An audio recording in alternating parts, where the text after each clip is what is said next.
Hey, Park Central folks, welcome to this week's Kitchen Counter Devotional Conversation.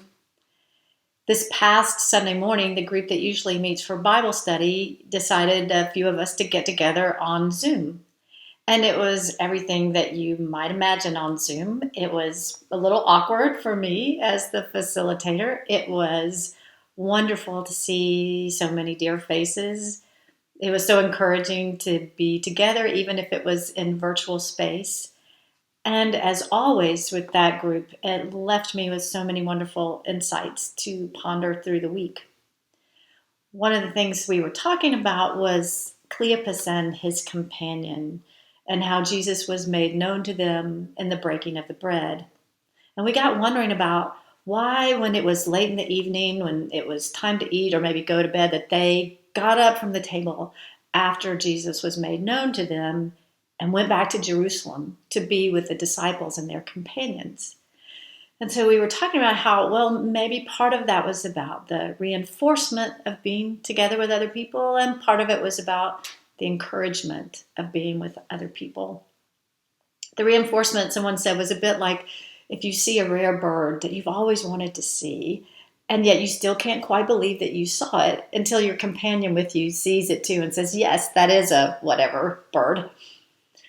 And then someone else got talking about the encouragement, about how it matters to be with people who can sustain you when you're going through something momentous, whether it's momentous like the good news that Jesus has been resurrected, or momentous like the coronavirus.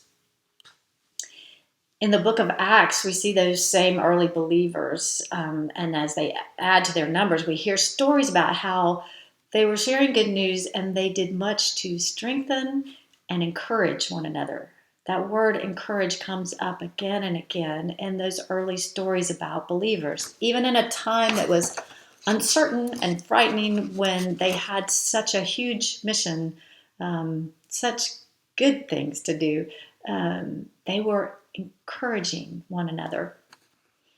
So, of course, this got me wondering, how are we encouraging one another right now in our momentous time, when some moments are so full of bad news, when some days are flooded with anger or grief, when some days are dull or too noisy or maybe too quiet, and we know that there's so much to be done to share good news, and there will be so much to do after we are able to be together.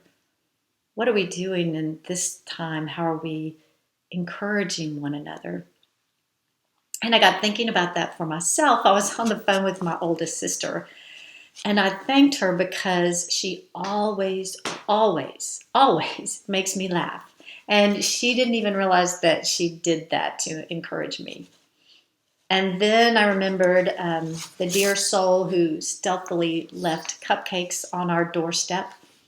And I can tell you that just the sight of that frosting lifted my spirits.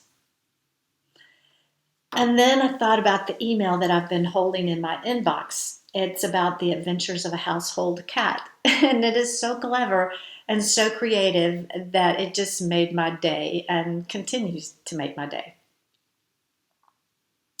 Who has encouraged you in these days? It is such a gift to be able to do that for each other. And then there's the good question: how are you able to encourage someone else? There are as many ways to encourage as there are people. Each one of us has our own way, and there is something that each of us can do for someone else. So I invite you this week, keep encouraging one another. You will strengthen someone else's faith in this time while we are apart. And if you would like the encouraging presence of a few of Park Central folks and would like to join us on Zoom on Sunday morning for Bible study, just let me know and I'll send you an invitation. Continue to take care of yourselves. Pray for one another. May God bless you and keep you. And we'll talk again soon.